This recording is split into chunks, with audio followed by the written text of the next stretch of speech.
പിന്നെ ആ സാധു പറയാണ് വലിയൊരു കാര്യമായിട്ട്. എന്താ പറഞ്ഞതെന്നറിയോ? നിങ്ങളെ ഈ മഖാമിലുള്ള ആളുകൾക്ക് വലിയ മഹത്വം ഉണ്ടെങ്കിൽ, വലിയ സ്ഥാനം വലിയ കാരണമൊക്കെ ചെയ്യുന്ന ആളുകളാണ് നിങ്ങൾ പറഞ്ഞത്.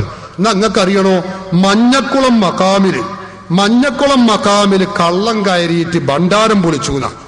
മഞ്ഞക്കുളം മഖാമില് കള്ളം കയറിയിട്ട് ഭണ്ഡാരം പൊളിച്ചു. അപ്പൊ അവളെ വലിയ കറാമത്തുള്ള തങ്ങൾ എന്ത് എഴുന്നേറ്റ് വന്നിട്ട് ഓലെ തടുക്കാഞ്ഞൂ. എന്താപ്പാ അത്? വല്ലാത്തൊരു ചോദ്യം തന്നെ കേട്ടോ. അർശമ മുട്ടണ ചോദ്യം. അവിടെ ഒന്നും നിൽക്കൂല ആ ചോദ്യം, അങ്ങോട്ട് പോകും. ആ ജാതി ചോദ്യം. ഉളുപ്പ് വേണ്ട ഈ ജന്തുക്കൾക്ക് ഇത് പറിക്കാൻ. അല്ല, ഞങ്ങളൊന്ന് ചോദിച്ചോട്ടെ. ഞങ്ങൾ ഏതായാലും മശായിഖന്മാരി ഔലിയാക്കന്മാരി ഒക്കെ ഒരു അങ്ങനെ ഒരാൾക്കാർ, ഒരു പോയത്തക്കാരെന്ന് എഴുതിക്കോളി. നിങ്ങൾ ഞങ്ങളെ നരകത്തിലേക്കായിട്ട് അള്ളാഹു പടച്ചതാ. നിങ്ങൾ അള്ളാന്റെ സ്വന്തക്കാരല്ലേ.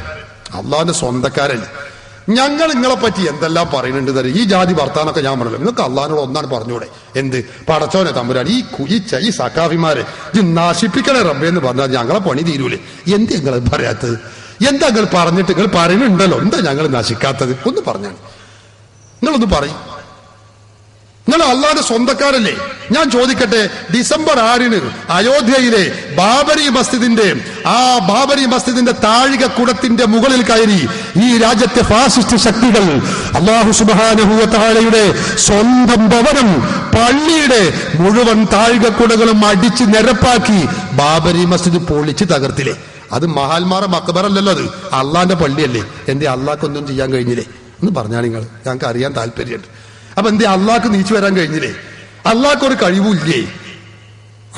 അപ്പൊ അള്ളാഹ്ക്ക് കഴിവില്ല. അതുകൊണ്ടാണ് ഇപ്പൊ ബാബരി മസ്ജിദ് ഈ ക്ഷുദ്രശക്തികൾ പൊളിച്ചത്.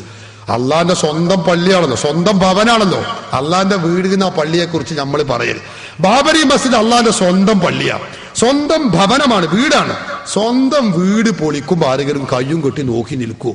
അപ്പൊ അമ്മക്ക് ഒരു കാര്യം മനസ്സിലായി. എന്തേ?